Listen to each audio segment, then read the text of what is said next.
Hey guys, in this tutorial I will show you how to model this laptop and how to make a simple animation like this. This tutorial won't be for complete beginners because I won't discuss every button and every hotkey. We will go straight to the point about modeling, lighting, rendering and animation. In 20 minutes we'll show you the entire process step by step. I hope you can keep up with me and enjoy the process. Let's start from modeling the laptop. Add a cube and scale it down on Z-axis. Go to the top view and scale it up on X and Y axis until you have a good shape. Now in the edit mode, switch to edge select mode and select the following edges. Go to the top view, press Ctrl B to bevel and scroll a mouse wheel to add more edges. Now let's add a bevel modifier. Put segments to 2 and swig the amount until the shape is nice and round. In geometry, put meter Aurthor to arc, so if we twig the shape later, the beveling doesn't look strange. Now we can add a subdivision modifier and shade smooth the object. Now let's go to the edit mode and switch to vertex select mode. Select the following vertices and connect them by pressing J key.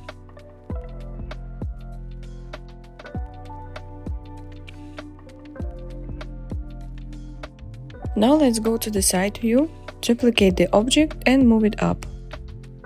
Switch to the edit mode and select this face. Snap the cursor to the face and reset the origin to 3D cursor. Snap the cursor back to the world origin. Now if we rotate the object, it will rotate like this. These two objects will serve us as a base for the laptop. Now let's duplicate the bottom part again and move it up. Scale down on Z-axis and scale down the whole object. Now let's move it down. Switch to the edit mode and press Ctrl R to add a loop right here. Add another loop in the middle and bevel it. And here as well. Now switch to the face select mode and select the following faces. Press E to extrude like this. Now select this face and snap the cursor to it. Add a plane. Go to the top view and rescale it like this. Now in the edit mode, add loops on both sides, so we have even square shapes like this. Now press A to select all and Ctrl B to bevel. Now let's unselect these faces, press X and select faces to delete them. Select all, go to the front view, turn on X-ray and extrude. Now select the bottom faces and delete them. Select the top faces, change the pivot point to individual origins and scale them down a bit. Now let's add bevel modifier. Put segments to 2 and tweak the amount until the shape looks good. In the geometry, change the meter to arc and uncheck the clamp overlap.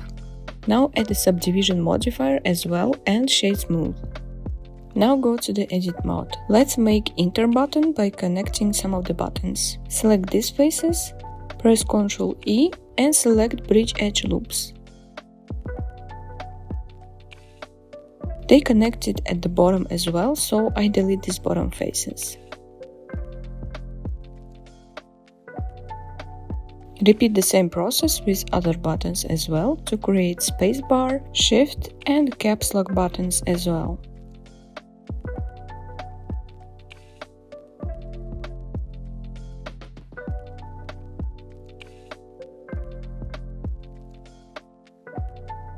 Now let's turn on X-ray and select these buttons at the top. Shift D to duplicate, place them at the top and rescale. Now let's use a cube to create the shutdown button. Add a subdivision, go to the edit mode and add a loop. Select the top face and move it down. Select the bottom face and press I to insert a loop. Shade smooth and reshape a bit. Now let's place it in the top right corner of the keyboard. Next, let's make a touchpad. Add a cube, scale it down, go to the top view and place it. Reshape like this. Put it up. Add a bevel modifier and tweak the settings. Add a subdivision as well. Shade smooth the object. And we have something like this.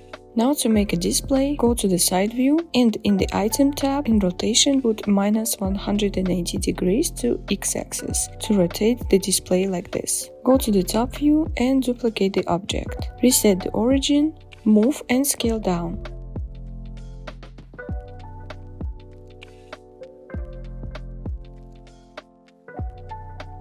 Now in the edit mode, switch to vertex select mode and connect the following vertices again.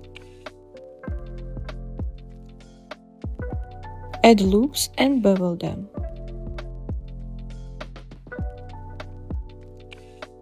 Select the following faces and extrude.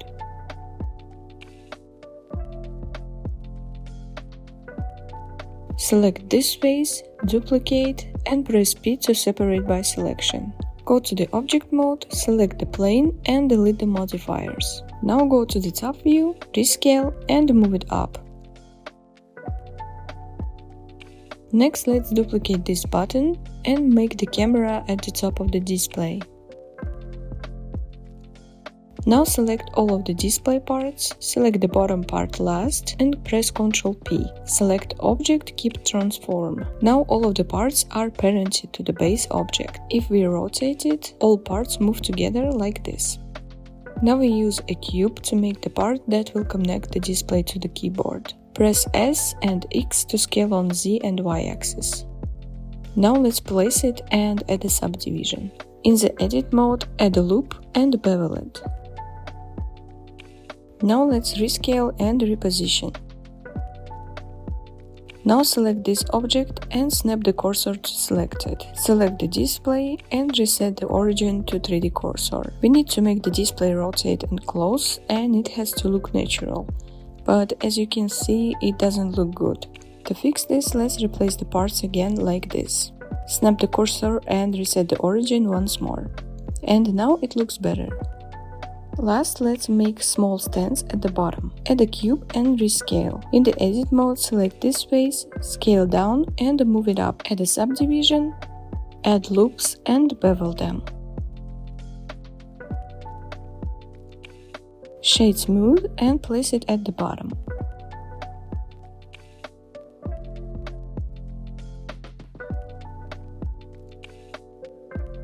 Now add a mirror modifier, put bottom base as a mirror object and turn on Y-axis. And we're done with modeling.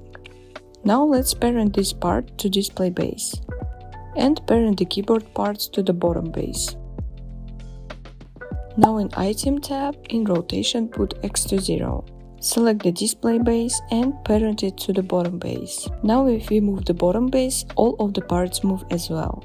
Select the display base and rotate it on X-axis. Next, let's add one more panel here. Press N and T to hide the side panels. Now add a camera.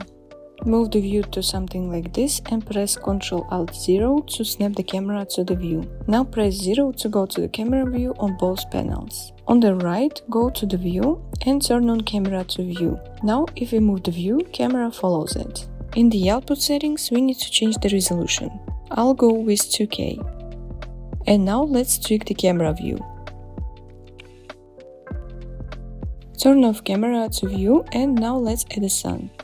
Put it up like this. In the render settings, I changed the render engine to cycles and device to GPU compute. To make the viewport render faster, I put max samples to 100 and change noise threshold to 0.4. I turn on denoising and put start sample to 50. Now we switch to render preview. Turn off overlays on the left panel and start tweaking the sun settings. Make it brighter. Change the color to something warmer and tweak the angle to make shadows softer. Now let's move it to the side like this. And we can start texturing. Select the bottom base and add a material. Let's make it dark purple. Put the roughness down and put up metallic to make it glossy. Now select the display base and select the bottom base last. Press Ctrl-L and select link materials. Now these parts share the same material. Now select this part and add a material. Let's make it pastel pink color and make it glossy as well. Now select the top part and link materials. Select the top part only and click here to separate the material. Change the color to pastel purple. Now select the touchpad and the bottom part and link the material. Link the purple material to this part as well. Now add a material for the keyboard. Make it pink and make it a little glossy. Now click on plus and add a second material. Make it purple and put up the roughness and the metallic. Now go to the top view, go to the edit mode, turn on X-ray and switch to face select mode. Select the spacebar and click Assign.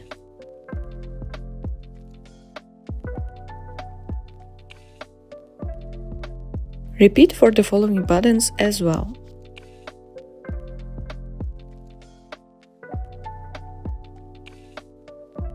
Now put the pink material to this button as well.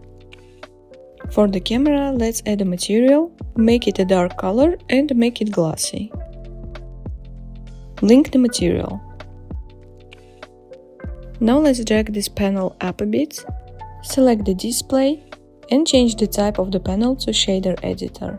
We'll use nodes to make material for the display. Add a material, press Shift A and add an image texture node. Connect color to base color. Click on Open and here I have a screenshot of Blender interface I made. Add it and now we need to tweak the position. To do that I go to UV Editing tab. Here let's switch to Material Preview on the right and select all on the left panel and rescale it until it looks right. Now let's go back to Layouts, go to Emission and connect the image texture node to color.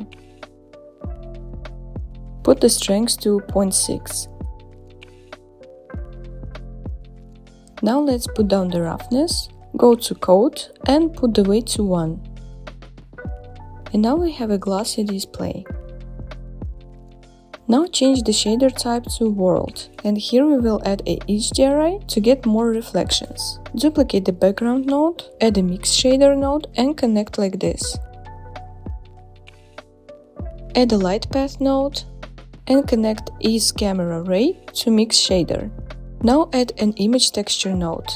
Select it and press Ctrl-T. If these two nodes didn't appear, make sure that you have the Node Wrangler add-on on to make it work. Change to Generated here and connect.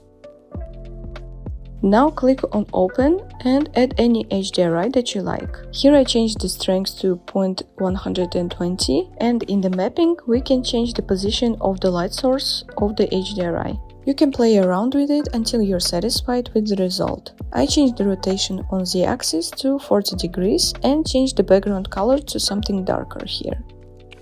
Now let's change the panel type to Timeline and before setting up the light, let's change the position of the laptop a little bit like this.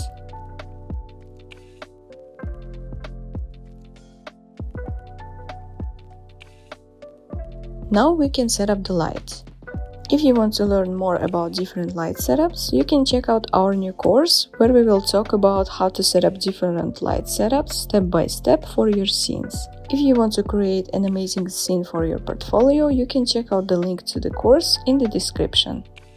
First, let's add an area light, place it on top, scale up, put power to 200 and change the shape to disc. Let's change the color to purple. Now go to the front view and duplicate the light. Put it down, press R and press 1, 8 and 0 on the numpad to turn to 180 degrees. Scale up and move it closer. Change the color to blue. Duplicate again and place it on the left side. Duplicate once more and place it on the other side. We need to make the light warmer on this side, so let's change the color to orange. Let's reposition both side lights like this. Now I change the amount in bevel modifier on all parts so they look more round and reshape the parts a little bit.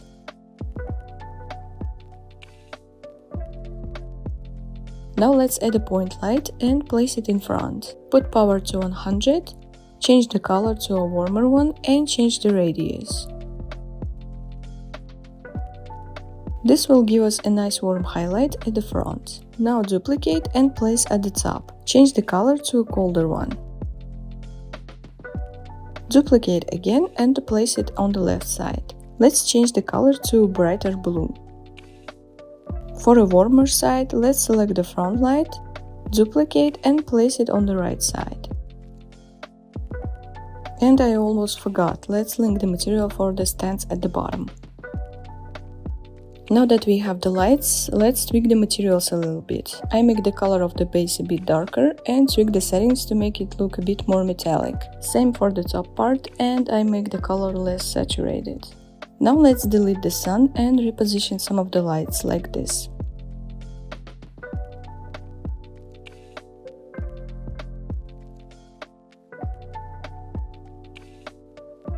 Now I add another area light. Place it in front, rotate and change the shape to rectangle.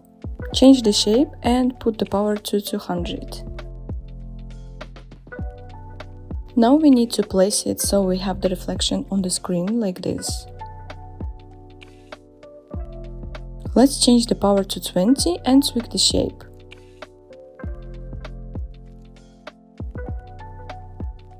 Change the color to a warmer one and let's actually put the power to something around 50.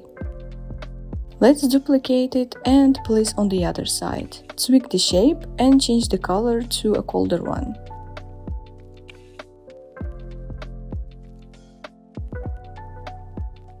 And now if the laptop rotates, it has these cool reflections on the screen. Now I replace the top light a bit so the laptop looks a bit brighter.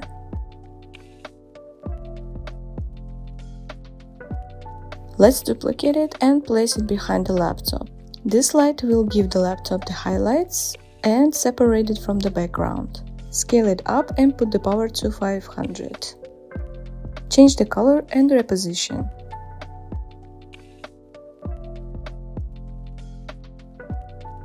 Let's replace the bottom one as well, so there is no dark shadows at the front part. Now let's select the camera, go to the properties and turn on depth of field. Select the display as the focus object. Now switch to material preview and tweak the f-stop until the front part has a little bit of blur on it. Something like this. Now let's animate. On the top part of the timeline, put the frame end to 150. In the output setting, put frame rate to 30. Go to color management, click on override and change view to filmic and look to medium high contrast. Select the display base, go to frame 30 and press I to add a keyframe for rotation.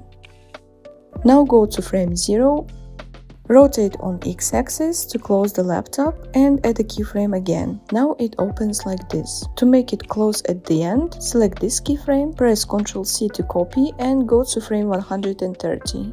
Press Ctrl+V to paste. Now copy the first keyframe and paste it on the frame 150. And here's the result. Now select the bottom base. Go to Item tab, in the rotation put Z to 0 and insert the keyframe for the rotation. Now go to frame 100, put Z to 360 and insert the keyframe. Now it rotates like this, but I want to make it rotate a bit quicker at the beginning, so let's go to the frame 50, put Z to 350 and insert the keyframe. Now we have something like this. Last, let's go to the frame 150 and put Z to 720 and add a keyframe. Now we have this result. And now I spotted some issues with the lighting, so let's move some of them to fix this.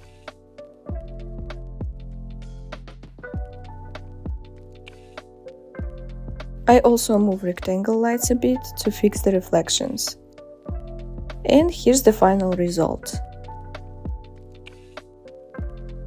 Now let's go to the output settings, and here we need to select the output folder for the animation frames. I go to my model folder and create a new folder for the animation frames. To make the render faster, in the render settings I put max samples to 100 and change the noise threshold to 0.4. Once you're done and you're satisfied with the result, go to the render and select render animation. Now we wait for it to finish. Once the render is done, close this tab. Go to the file, New, Video Editing.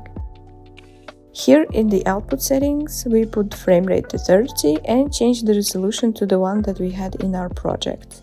In render settings, we change settings to the same that we had in our project as well. Now click on Add and select Image Sequence. Select the animation frames. Change frame end to 150 and change the output folder. Now go to Render, Render Animation. Once the render is complete, you can find the video file in the output folder we selected earlier. So that's it on this tutorial, and I really hope you enjoyed it. And if you want to learn more about every part of the process of creating stunning 3D scenes, you can check out our new course where we will guide you through the process of creating this scene with a kitten character. You will learn everything from concept creation to texturing and creating different light setups for your scene. You can find the link to the course in the description. Thank you all for watching, and I'll see you on the course.